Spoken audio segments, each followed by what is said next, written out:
This is Virgin Guadalupe. The original friars were having a hard time converting the Indians until she appeared, loaded with Aztec symbols. She appeared before a farmer named Juan Diego. She said, "I am the Mother of God. Go tell the bishop, have him build a shrine on the spot where you see me." He told the bishop said, "That's a really crazy story." So they realized a miracle was needed. She reappeared. She said to Juan Diego, "Go pick me some roses." He said, "Well, it's December." Well, there was a whole field of Castilian roses right where they was used as cacti. So he picks the roses, he puts them in a serape, he carries them to the bishop.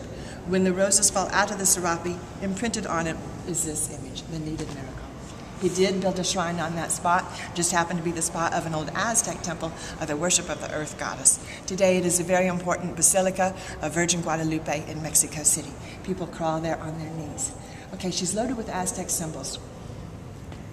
The sun's rays are behind her. The sun was very important to the Aztecs. They actually feared it might not come up every morning.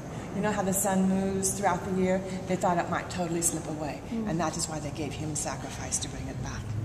Her robe is blue, the color reserved for Aztec royalty.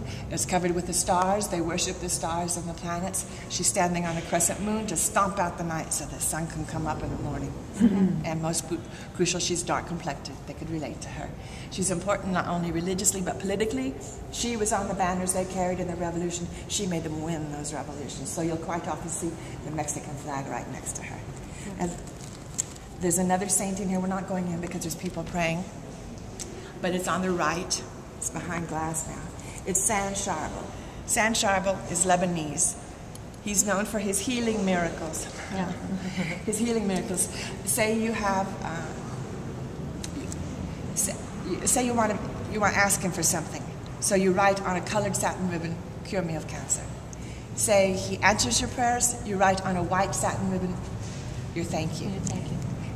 And you put it over his arms. He used to be out in the open. He used to be draped in these messages. He became very popular in the few years he's been in this cathedral, and I found out why from 2 Mexico City gals who came on my tour.